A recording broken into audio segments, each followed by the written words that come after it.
Greetings and welcome to Activating Combat Mode, a podcast where we'll take a deep dive into everything gaming and Square Enix related, with a strong focus on that of Final Fantasy and Kingdom Hearts, of course. My name is Keifi, and I'm joined by my good friend Globos Heckley, who has 14 years of retail experience in the gaming industry under his belt. Let's start off right away by looking at that rumored release date for Rebirth. Now, one of the latest rumors has the release date set for January 31st, 2024. What are your thoughts on this specific date? It's a Wednesday, I believe. Sony seems to be having a lot more Wednesday releases lately. Like, we've seen, pretty sure God of War, Horizon Forbidden West, like, we've all had Wednesdays for those, which always seems weird, because a lot of big releases are normally Tuesdays or Fridays. So, I mean, there's merit to it, but usually 31st of the month, final day of the month, is a placeholder date. So, yeah, that can go either way. That's pretty well what I was thinking. I think the 31st seems like a placeholder date, and I also think it's a tad too early. It's January 31st, like... Well, we've been told we're going to get it during winter season, so, like, it's possible.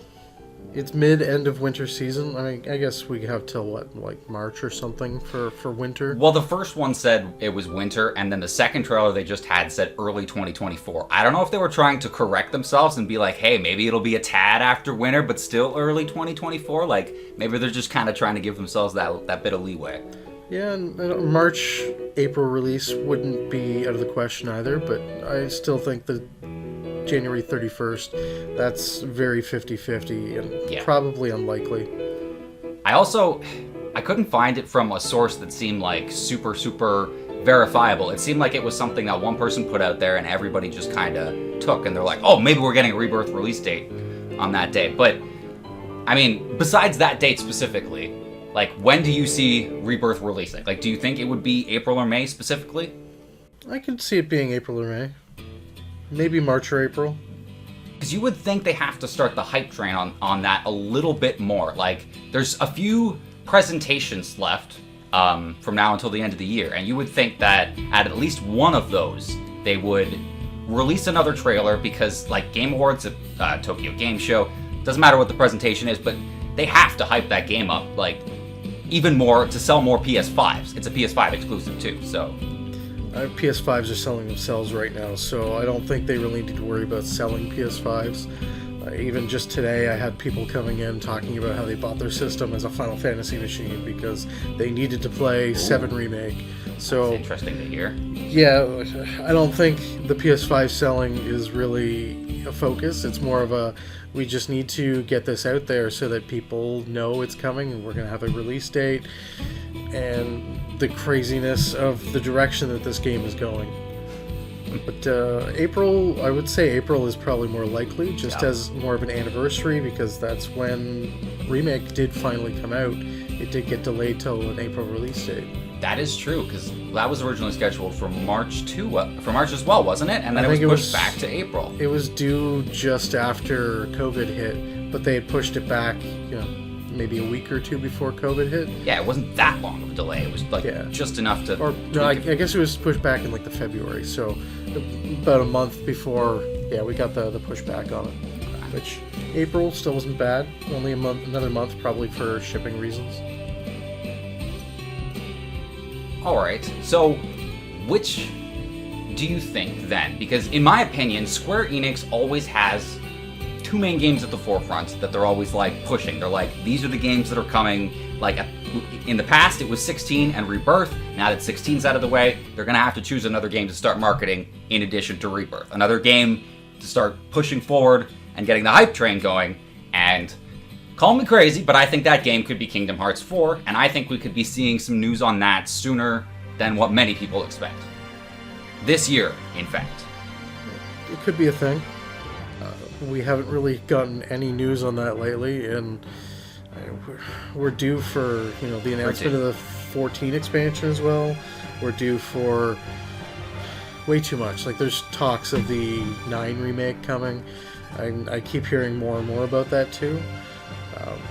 So there could be many different announcements there could be more than just 2 focuses. So we'll just gotta wait and see what kind of announcements come. There definitely could be more than 2 focuses. It would be very interesting to see. This year, I think it goes without saying that Final Fantasy 16 will be in the running for Game of the Year. I mean, as to whether it wins it, Tears of the Kingdom is definitely up there, and we still have a few more releases. But I feel confident in saying that next year, FF7 Rebirth will also be in contention for Game of the Year for 2024. So, just think about this for a second. Square Enix could have 3 consecutive years where they win, or at least are nominated, or one of the finalists for Game of the Year, if Kingdom Hearts 4 released in 2025. Do you think it has a chance to win Game of the Year? I think it could have. It's definitely in the running. Maybe, I don't know if it'll be Game of the Year, but it'll definitely be in the running. Because, to me, Kingdom Hearts is no longer that obscure video game it used to be in the 2000s. Like, the amount of people, since they've kept re-releasing the collections, and Sora for Smash, and with Kingdom Hearts 3, that had a much larger release, and, like, Melody just... I think it could be in contention for Game of the Year. Like, it could definitely be nominated. It's become a big enough series that, yeah, it could easily be at least up for Game of the Year. It's so hard when we know so little about it, because we got that one trailer back in 2022, and like early, and that's all we've seen for that game. So we have to see something soon. Like, I know a lot of people are getting discouraged, and it's super frustrating, but at the same time, this drought can't go on forever. They have to tell us something about Kingdom Hearts 4. They're not just going to be like, hey, this game exists, and then just not talk about it anymore, especially since the 16 hype has died down. I really think we could see it this year. Like, not the game release, but a trailer and an update on that or the phone game Missing Link. We are due for information, definitely. Whether we get a whole big trailer or just an update, hey, we're still working on this, just be nice to hear something. Yes. But we are due for some sort of information. What do we know that's coming from them right now, officially, and we've seen trailers? Pretty much just Rebirth, right? There's not a whole lot that we officially have seen any footage for. Yeah, I mean, we've seen that tad bit of footage for Kingdom Hearts 4. We know that, but it's not on the PlayStation. We know that they're releasing Super Mario RPG. That's another Square Enix project. But what specifically do you think the next Final Fantasy Remake game is? Do you think it's the rumored Final Fantasy 9? Do you think it's 10? Or do you think it's something like 2? Or are they all being developed at the same time? Like, what is going on? I don't remember whose article it was I was reading. It was IGN, Kotaku, but there was an interview that was done about 9, and it is in the works, from what I can tell. And it sounds like it's not going to be on the same grand scale as Final Fantasy 7, but it's going to be more of a mix between Crisis Core's like revamped graphics system, but we'll still have the same kind of gameplay. But at least more updated. But it will have some sort of like remake aspect to it towards 7. So it'll be more towards Crisis Core, but still more new stuff and expanded information, more expanded story. I'm not expecting much more than what they did with Crisis Core, but if they give us anything more than that, that would be awesome. It's interesting how you compare that to Crisis Core, because that's like, I thought that was a good way to kind of revive an older game. That's how they described it in the interview. So that's, even if that's all we get is just a graphically enhanced version of 9, I think it'll still just do as well. It would definitely still sell. There's a Final Fantasy 9 itch that needs to be scratched at the moment. People are longing for that game ever since it got leaked with Kingdom Hearts 4 on, I think it was the NVIDIA leak, like 3 or 4 years back, but... Oh. And then there's still that long-rumored TV show that they were supposed to be doing for 9, so we'll see if that ever shows up, too. I I was interested in that, and I just haven't heard of anything for probably over a year now. Yeah, see, that's another thing. Like, could a new Final Fantasy Remake even potentially get released before that of Kingdom Hearts 4? It pains me to even think about that, but with the way they've been talking about 9 and the way they made Stranger of Paradise, I could see them releasing a 2 at almost any moment, and the talks are that they're supposed to be working on a Final Fantasy X, like, remake for the 25th anniversary of that game. So it's just, where do they all fit in?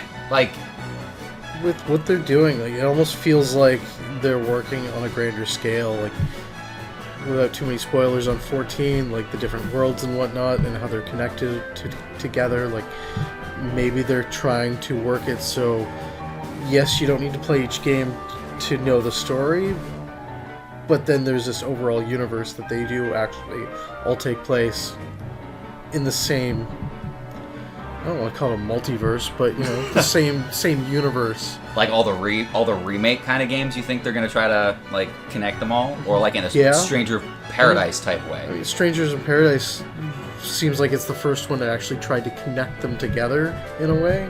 So maybe that's where they're going with 7, and it'll be a surprise that we do get them connected together somehow. That would blow my mind to see other Final Fantasy characters in with Cloud in them, like. And then maybe once we get a couple more remakes out there, we see Final Fantasy 17 or 18 being the one that culminates it all together and really combines the universes. I love the idea of them all being together in a non-Dissidia type game. Or even to the point where, you know, the universe is so messed up that you all of a sudden have Kefka in your party or something like that, and you have to work together even though he's freaking insane. I don't like sand on my boots. That actually makes me think back to 7 Rebirth, and okay, I asked this question a while ago. Do you think Sephiroth can be redeemed? I think there could be a way that they redeem him, because even just in, like, the Ever Crisis advertisements, it's, do we really know Sephiroth?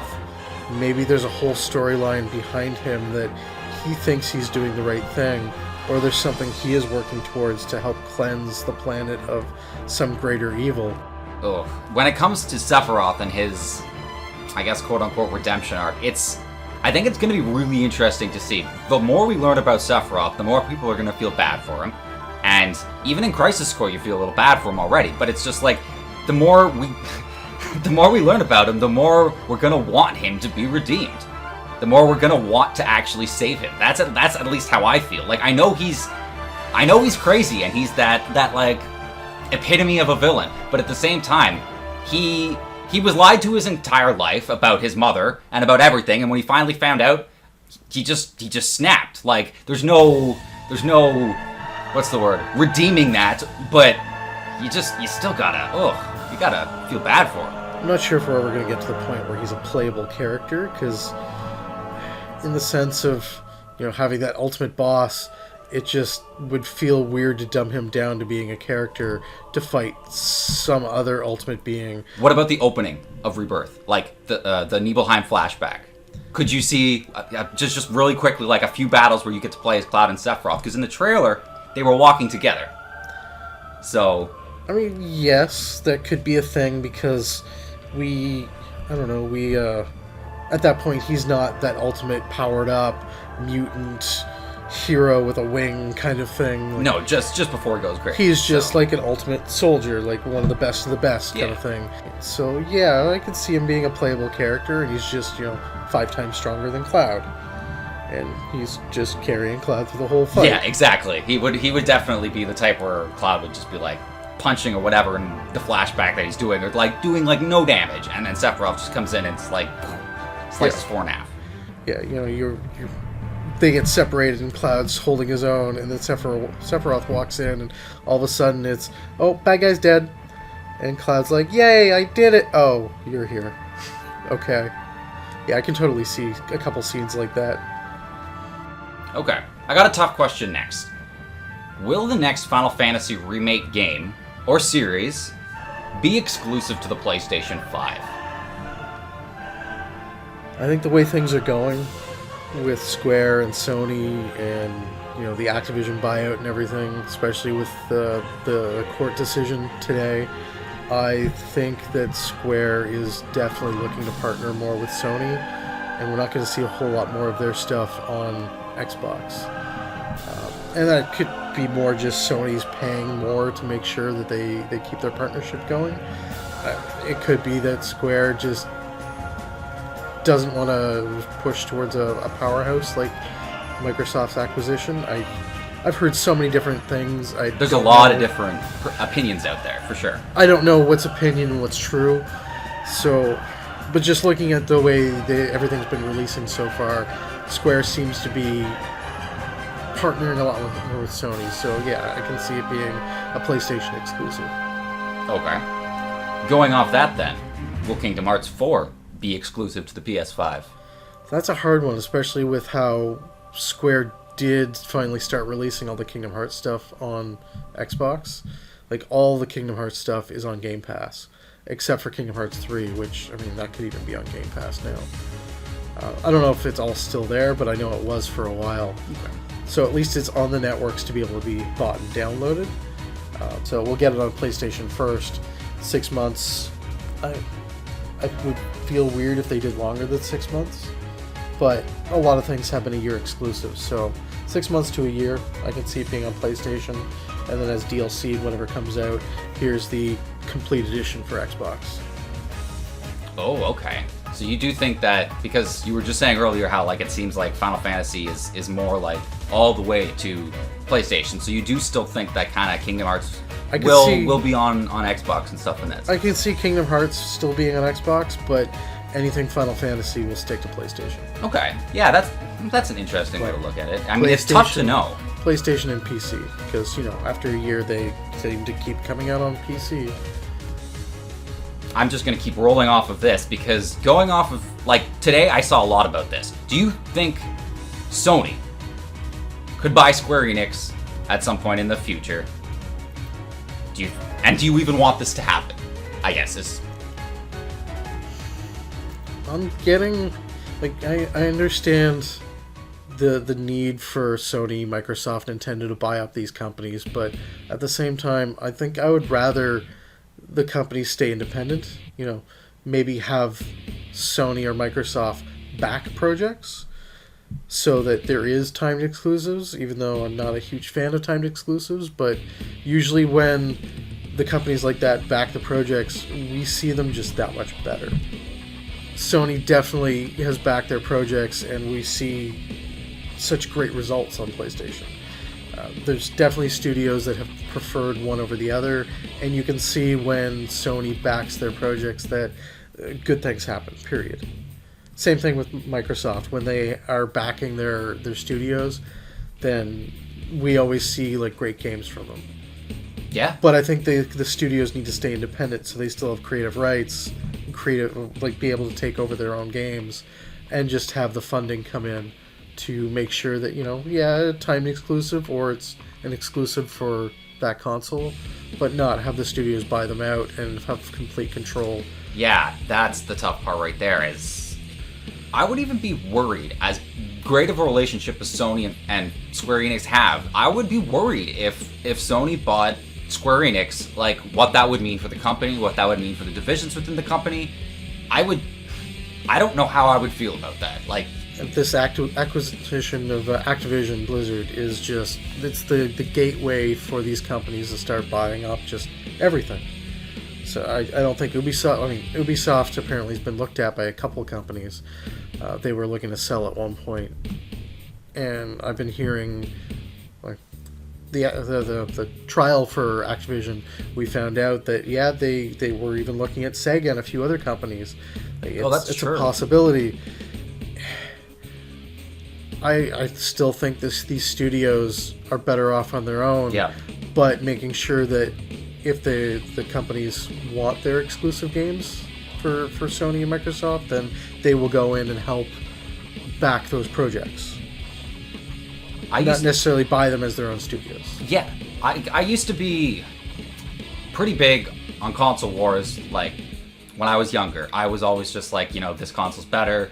This console's better than that one, whatever. But I'm more of the idea now that it's just about the games. Like, if you want certain games, you know what console to buy. Like, well, even right now, like, we know the Xbox Series X is a more powerful system, but PlayStation is better optimized. So at this point, they're almost equal. Like, hardware-wise, it's not who's bigger at this point. It's what kind of games do you have to the table? Yeah. And it doesn't matter which system can run things better, because if they're optimized better, it's just going to play it just that much better. And these companies like Naughty Dog, when they take the time to learn the dev kits, like, they make such good games. And that's all that needs to happen. It doesn't need to have... look at Nintendo. Like, their system right now, the Switch, is fantastic. The games that come out, like Zelda, they blow your mind. Oh, yeah. But the system itself, hardware-wise, can't compete with Sony and Microsoft. But it doesn't have to, because that's not the games they're making. Exactly. That's the point right there. It doesn't necessarily have to compete with them graphically or, like, in that sense, because game-wise, you play Tears of the Kingdom, what's the score on Metacritic right now? It's like a 94, 90, like, it could even be higher than that. It might even be a 97, but the fact is, it's crazy. Like, people enjoy that game. It's fun. Like, and... Like, Nintendo's not there to compete. They're there to make their games. They don't care what Sony and Microsoft are doing. So that's, like, it doesn't feel like they've been in the console war for this whole generation just because they're doing their own thing. They don't care. Yeah. It does, however, seem like console wars are getting inflamed, I guess is the word for it, especially with all these acquisitions recently. Like, people are really trying to stick to their specific console, and I just think that we don't, like you were saying, we don't want everybody or a specific publisher to, like, or a specific thing like Sony to buy up all the other publishers that exist, because that's when we start getting dicey. That's when you start losing quality. That's when you start seeing employees getting let go. That's when you start seeing the actual games maybe not releases off. Like, you don't know what's gonna happen. I'm always tentative, and you wouldn't believe how many posts that were out there today that were just like, well, now that the acquisition of Microsoft and Activision is going through, they're just like, it's guaranteed that Sony is going to buy Square Enix. It's a guarantee, and I'm like, I could it happen? Yes. Do I think it's a guarantee? No. Do I want it to happen? I do not. Yeah, I don't want to see any more of these big studios getting scooped up, because who's to stop anyone from buying EA, Ubisoft, Square Enix, any of the big guys like that? Like, and once all those studios are gone, like, what happens when Microsoft decides they're done with the gaming world and just focus more on PC again? Like, then we lose all those studios, because they're not going to sit there and keep making games for the competition. That's an interesting way to put it. I know a lot of people are saying that Microsoft is gradually trying to move to PC, but I don't know. I don't know how the console market is. Like, it's not doing as good in Japan, but the whole idea of the Xbox was this is a dedicated gaming PC, and it was never meant to be modular, which rumors keep happening that, oh yeah, next gen will all be modular, so you'll be able to swap out components, but we'll see. That's what this generation was rumored to be too. And yeah, you can pop another hard drive in your PlayStation. You can add a big memory card to your Xbox, but it's not modular in the sense that you can swap out your video card or anything like that. It's not how Microsoft has talked about it in the past. I can't see the console market becoming that as much as what people might want it to be like that, because it makes more sense and they make more money to be like, hey, this is a pro version of it, this is a slim version of it, this is just release the console again, get more money in that sense than to just be like, here's a tiny upgrade that only costs a couple bucks. Yeah, and I don't want to see it go modular either, because then you have one person that is, stuck with Gen 1 version of everything, playing with people that are Gen 6, and you have 30-second load time to get into your game while they're in there in a second and a half. PlayStation 4 versus PS5 yeah, kind of it gets dicey, and the difference between those two systems is remarkable. Yeah, it's getting to be a pretty big gap for load times on a lot of these things. Just playing a game like Final Fantasy 14 or Spider-Man, you notice some big load times between the systems, and even going from the Pro to the PS5, it's night and day. I don't know how you can play some of those games like 14 now on a PS4 if you're playing with a friend who's on PC or something like that, because the load times is just brutal. Well, even just me playing on my PC versus your PS5, I notice that sometimes I load in faster and sometimes you load in faster. It's almost equal for my 3-year-old PC versus your 2.5-year-old console. Yeah, I could probably upgrade my computer and be faster, but then there's times where we're also in a dungeon together and we load in, and then there's a good 30 seconds before the next person loads in, and it's kind of this is cool, what's going on? Yeah, you can tell what console they're on. You can tell they're on an old PC or a PS4 because it just takes that much longer to load in. I don't know where we're going with this, but... Well, ultimately, more PS5s are going to be sold, and I think everything's going to start being exclusive when it comes to games on the PS5. Everything's going to no longer be... Not everything. Most things won't have a PS4 version and will have a PS5 version. They're going to try to push that more, especially once Rebirth comes out. I see very few major releases being PS4 as well. We're at a point where systems are available. They can now start just focusing next gen. We're still getting lots of third-party titles coming out from both systems, but yeah, it's not...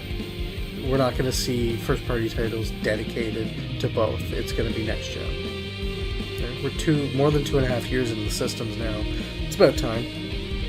That actually makes me think of Project Q and the rumored PlayStation Slim, actually. Because... PlayStation Wii U? What? Oh, sorry. I was thinking the handheld, not the Slim model. Oh, okay. I can see why you would make that comparison, because it kind of looks like that. Well, you have to be on the same Wi-Fi within a certain distance. Yeah, it's basically a Wii U tablet. Ooh, I've never made those comparisons in that sense. That's interesting, because I always feel like the Wii U was a precursor to the Switch. It had to exist in order for Nintendo to be like, all right, now we know what to do. And then they made the Switch. So maybe the Wii with motion controls, then the tablet system, and then the tablet moving to its actual own system as being the tablet. So yeah. The last 2 generations have basically been beta testing for the Switch. Do you think Project Q will sell if it's just what they say it is, and it's just streaming within the same house, and there's no exclusive cartridges or games or whatever for that? I think it'll sell some. Sony's handhelds have never been massive sellers, at least in North America. The fact that you're still going to have your PlayStation 5 on and in use means that you're probably, I don't know, nobody can sit there and watch Netflix on their PlayStation while you're using this thing, because it's just streaming what's already playing on there. I really want more information about that, because they just dropped that on us because it had leaked. He's like, Jim Ryan is just like, hey, it exists, and that's it. So we need more information before we know anything, whether it's actually something that people are going to buy. I don't know if realistically, how it's going to sell. If you're using that handheld and you turn on your TV to use the PlayStation, it should still show everything that you're doing on your handheld, because it's basically just streaming what's there. You're not going to be able to use the handheld and then play something else, have someone else play on the TV. It's not like you can load up Spider-Man on both the handheld or what's a multiplayer game? You can't play 2 players Call of Duty where you have the TV and I have the handheld, and it's not split screen. You're still going to have the split screen on both. It's going to show what both people are doing. It's more just, you're using the handheld as a controller at that point, and then you could look at either screen if you really wanted to. That might end up being what it is used for more, is a second controller, or interfacing with that, because you know how in some games they're like, hey, you can use your phone as a second controller. I bet you a lot of people would just be like, no, I'm going to use Project Q as a second controller, and it'd be better in that sense. Pretty freaking expensive controller. It's like buying one of those yes. The PlayStation Elite controllers, the Edge controller, which that's already expensive enough. Yes, it's without a screen. And that's why it's tough to know if it's going to sell. But at the Activision case in it, Microsoft had said that they believe Sony is releasing a PS5 Slim later in the year. That's what they are of the belief. So if they're saying that, then you're just like, okay, could we see PS5 Slim? And would it be at a cheaper price? Like, how do you think that would work out? What I would really love to see Sony bring back is their advertising campaigns that they had back with the PS3, because those Kevin Butler commercials were freaking fantastic. You know, the confirm or deny $2.99 for PS3, and it's just him denying it while there's all these signs in the background saying, now $2.99, confirm or deny, no comment. And then the hoop with a stick, like, it's just such good commercials. Oh yes, and what about that E3, like way back when, but the sharing a disc with a friend, that 5 or 10 second commercial where it's just like, this is how you share games with a friend, thank you, and then the like it just ends like. Yeah, it's just, they need to have some of those advertising campaigns back. I know they don't need it with how well Sony's going, but it's still, those were fantastic commercials. Well, hey, we could be seeing something similar to that in the future, because like we were just saying, it seems like Sony and Microsoft are having a pretty intense console war battle right now, so wouldn't surprise me if they brought back some of those things. Yeah, I think it'd be pretty cool if we saw something like that. And even just having like a retaliation kind of commercial set up with Microsoft doing the same thing. So I think that would be really neat if they really played into the console war with those commercials. There's been a lot of talk of Final Fantasy 13 getting a remaster for the PS4 or PS5. Right now it's actually stuck on the PS3. You can't play it on PS4 or PS5. Yeah. If so, when do you think we would get something like that? Because I don't think it would compete with any like major releases. It would just be like a remastered, prettier, maybe a few tweaks type thing. Well, something like that. I think it's more just the coding for them to make sure it works on a PS4, PS5 setup. But that could easily be something that just kind of sneaks out. By the way, here's all the announcements for the next Final Fantasy, Kingdom Hearts, and available today after the show is Final Fantasy 13. Like 1, 2, and 3, all ready to go. Download now or pre-order in store to come out next month. That would be crazy, because that is also something people have been clamoring for. It seems like that game was not well received when it first released. I remember it wasn't well received, but now people are looking back at it and realizing it's not terrible. Like, it's a bit linear, but it's not a bad game. Like, they're not a bad series, and 13-2 is great. I only played the first of the 3, and I enjoyed it. I found the story a little hard to follow here and there, but I still really enjoyed it. Totally. It was a decent game, and I think I watched you play a bunch of 13-2 and Lightning Returns, and like it overall, like the gameplay, like they kept streamlining it to make it better, and it was done well. I really enjoyed them, and I wouldn't mind seeing those come back as a remastered and just touched up, and for this generation, because then on the networks, like, you basically have every Final Fantasy on PlayStation to download. Yes, except for 13 and 11, because that's an online game. Everything else you can now get with the Pixel remasters. What system was 11 on? 11 was on PS3, wasn't it? On PC? I don't think it was on PS3, because there's no trophies for Final Fantasy 11. I think that was like a PS2 early something, because most people use computers for that. I don't think it exists on the PS3. There's no. You might be right. I think it may have been PS2 with the expanded hard drive. Oh, okay. Now that I think about it, I'm pretty sure, yeah, it was PS2 with the expanded hard drive. You had to have the PS2 capable of having a hard drive, and that was the only way to play it. And they didn't put the final expansion on there either. I would love to see an offline version of that game with trophies. I don't know if I'm crazy for even thinking something like that could exist, but... The way that story went, you could probably do it. Maybe create a couple heroes instead of just, your main hero. And then you're more of a turn-based style, but I think it's doable. Actually, the way the game went, like, you could easily set up macros so that characters automatically did their own kind of thing, just like 12. So they just auto-attacked, because that's where 12 got it from. The auto-attack was from 11. They did have macros to set up, just like you could in 11. Oh. But then they also had a different kind of macro system that, health drops below this amount, then the character will use this cure. They didn't have that in 11, so they definitely had a better system set up for 12. System. So they could easily just hijack the improved system from 12, put it into 11, and here's, your 3-5 main characters that you have, that you've created all on your own, because that's just how the game went. Whether you have all Lalafell, I guess Tara's in that one. Yeah. So used to 14 names now. Or you have all humans, or you have literally one of each, which would probably make more sense. Expanding your group so it's one of each race kind of thing, to bring everyone together with the power of friendship. Yeah, it just...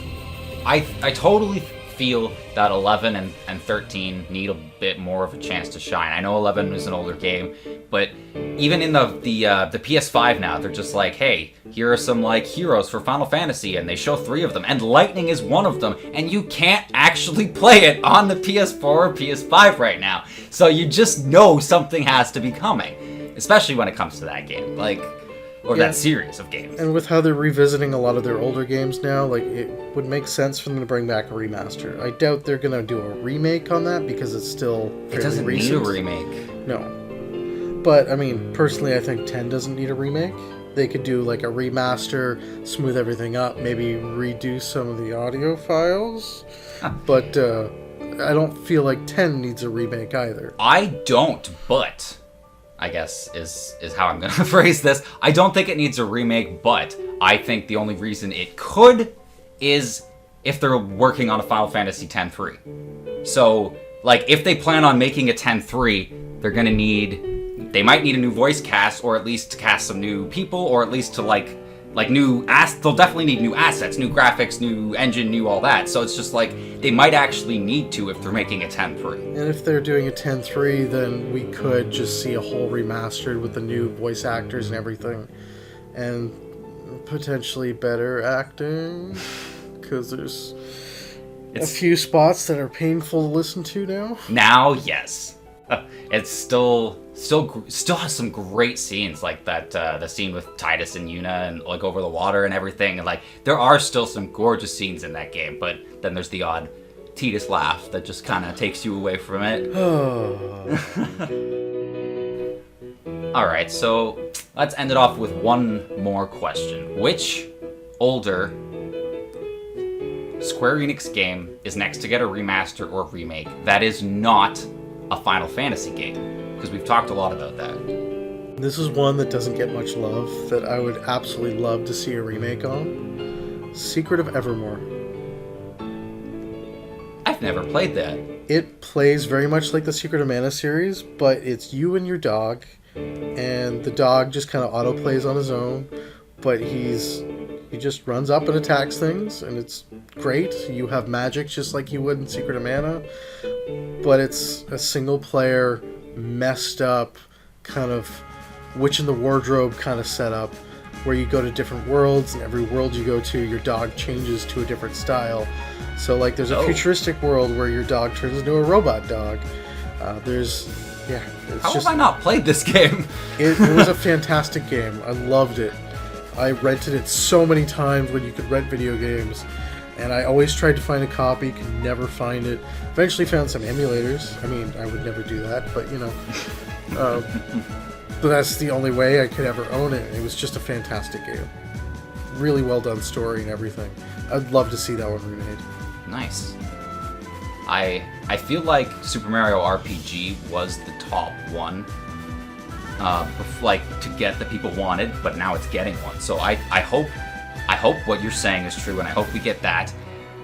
My hope is for a Chrono Trigger. Every few years there's always rumbling for a Chrono Trigger remake or continuation or something, so it'd be really nice to see it. And Chrono Trigger's always one that you hear from fans that, oh man, it'd be amazing to see that one redone. Always. Whether it's a remake, remaster, add some more dungeons like they did the last time, but it would be nice to see something new. And with that style of game, with how many different endings there were, like, there's ways that they could add more content, almost like it was a sequel anyway. And just have new endings added in, new areas to explore. Could have even added a whole different timeline that you didn't have access to in the original. Like, there's so much that they can do in that one. It's easy to expand a game like that when you play with time. Oh, definitely. I was actually just wondering, what do you think that would be released on? PS5, Switch, or both? Like a Chrono Trigger, because Super Mario RPG is obviously going to be released on a Nintendo console, but... Well, Mario RPG makes sense to only be Nintendo, because Mario. Chrono Trigger, could be on everything. I mean, it was, a Nintendo title, so I could see Nintendo fighting for rights, but...